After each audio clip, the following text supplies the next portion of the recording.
My name is Ryan. Bigfoot. Holy shit. And I want to set the record straight. I stumbled on something that I could not believe at first, but soon realized it had significance on me and everyone around me, which could not be ignored or underestimated.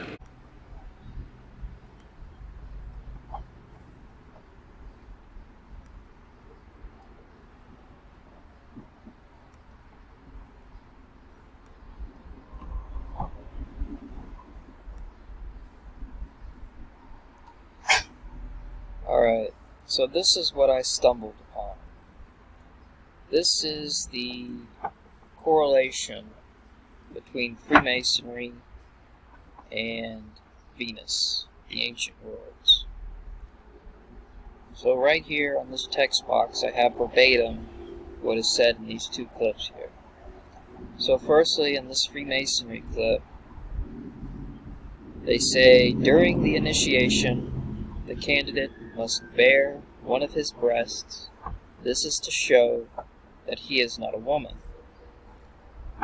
So in this Venus video,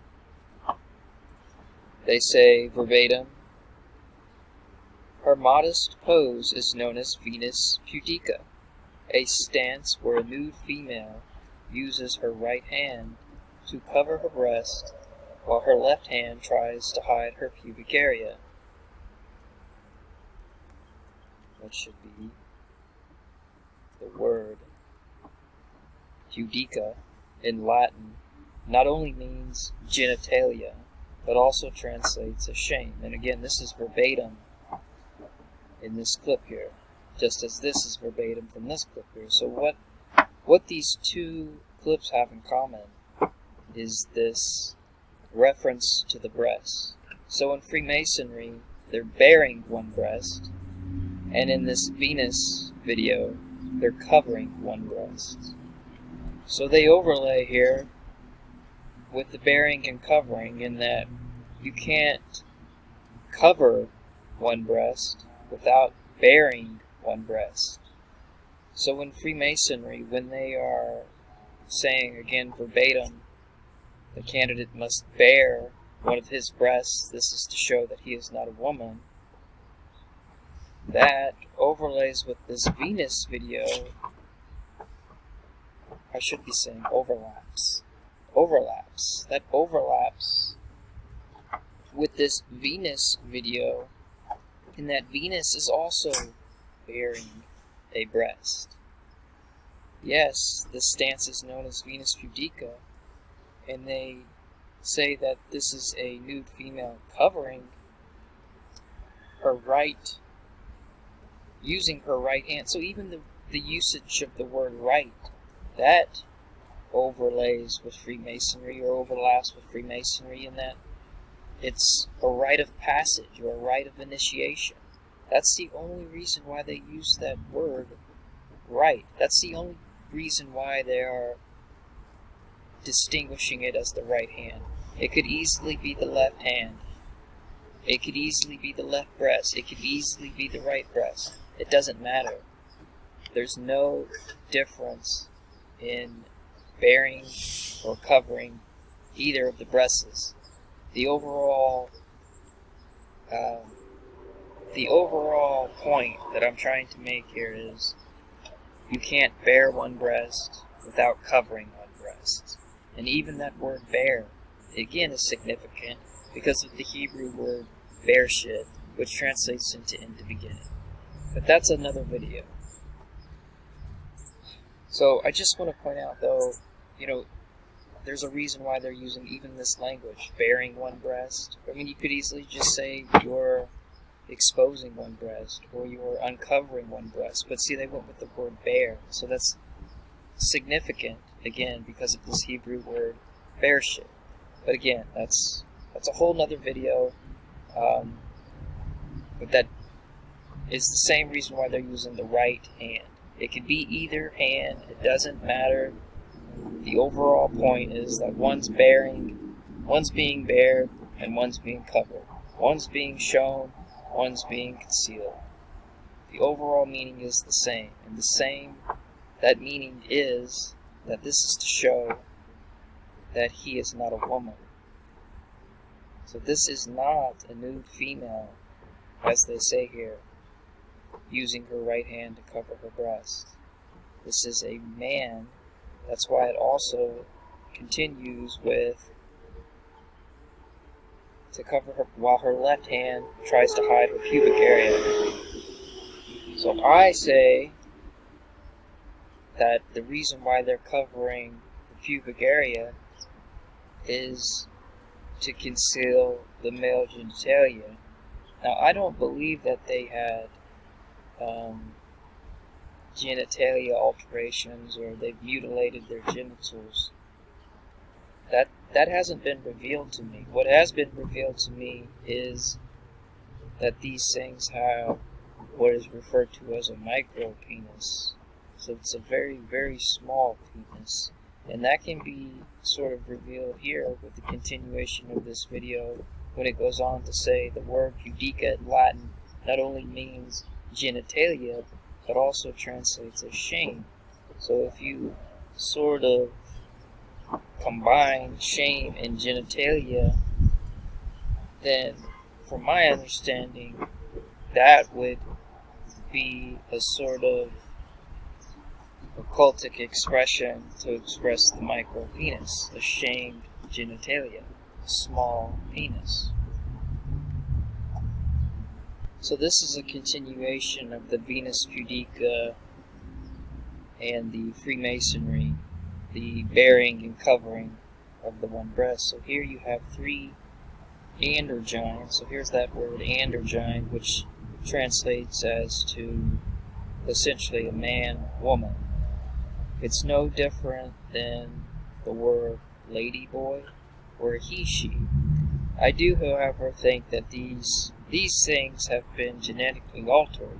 So that's what differentiates them from, say, the ladyboys in Thailand, which haven't really been genetically altered. That's just, I guess, a part of their culture.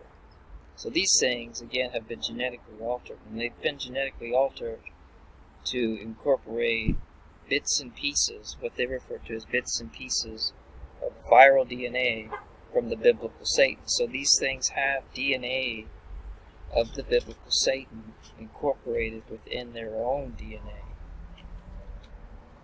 So that sort of gives them a supernatural, I don't want to say abilities or powers, but they have a supernatural aspect attributed to them. And whether that's expressed in, acting, singing, whatever quality that supernatural aspect is being expressed, that's the reason for it. It's because it comes from the biblical Satan. So the purpose of this video, again, I just want to also continue with the genitalia being, again, I don't think they had mutilated or done anything to their genitalia, because essentially these things are prostitutes. I think that's sort of a necessity with being a prostitute, is that you have sexual organs. So, that's just what was revealed to me. Again, what was revealed to me is these things have micro penises.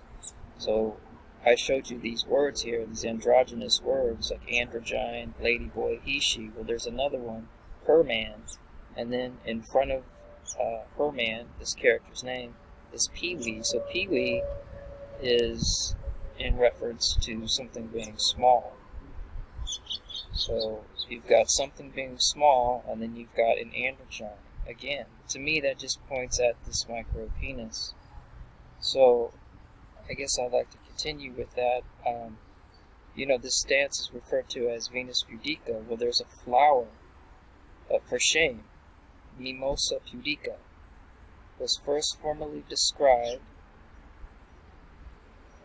Latin for shame, bashful, or shrinking, alluding to its shrinking reaction to So what do you think that's in reference to?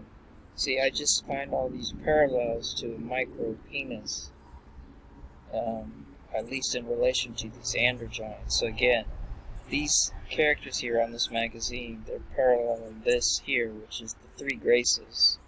And these are all statues bearing one breast, or which is Freemasonry, or covering one breast. And again, that simply is to express that they are not women.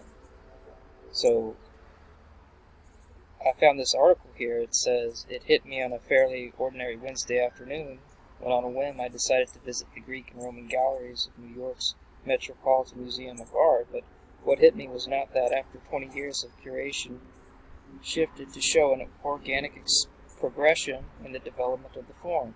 It's that none of the forms showed the reality of the female genitalia." So this article here is talking about how there's not really any female genitalia being expressed in any of these ancient statues, these ancient Greece or Roman statues. So I would say that this is because, again, they're men. They don't have women genitalia. So this is showing a man in the process of tucking its genitalia between its thighs there. So also, again, I don't think I pointed this out, but you see this one's shoulders concealing this one's breasts, and then here's the breasts being revealed, or the bearing and the covering. Again, here's the bearing, here's the covering, and the covering is done in this image here because it's facing the other way, but you still have this breast bearing. So again, they're all expressing that Venus Pudica covering and Freemasonry bearing of the one breast. And this is to show that they are all men. And again, I think they all have micro penises. At least that's how it was revealed to me. And there are actually Greek or Roman statues of males, and the male statues are kind of infamous for their micro penises. So maybe those male statues are simply these things just being expressed without the female attributes, because they're still expressing, or they're still showing, the micro penis. So this movie was on my sidebar here on YouTube, so I started to watch it. I watch the movies on YouTube every now and then.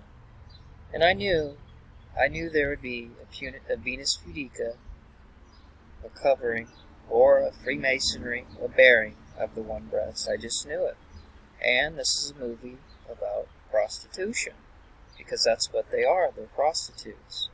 So again, here's the scene from Pretty Woman. I mean, the credits are still, the title credits are still rolling. That's how early on it's shown in this film here. So this is Julia Roberts bearing a breast, Freemasonry, or covering a breast, Venus Pudica. And again, that's to show that this is not a woman. And what's been revealed to me, then I would say that Julia Roberts, has a micro penis. So I'll play that clip for you.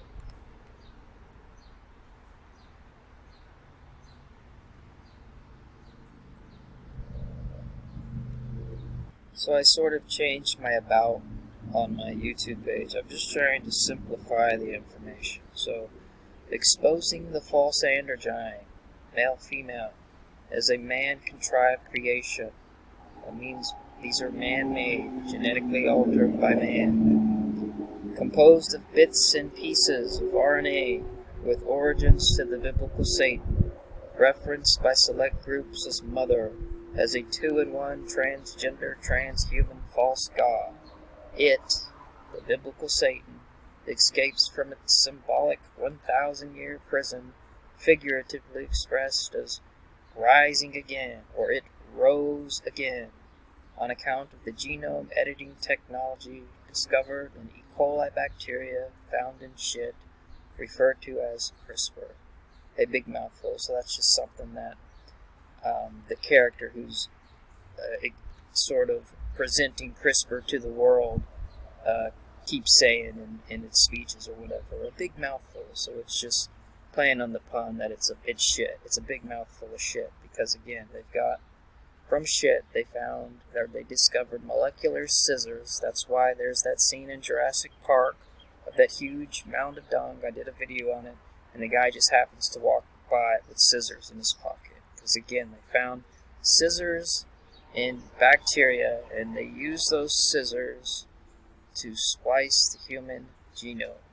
And what they're introducing to the human genome is the bits and pieces of RNA from the biblical Satan.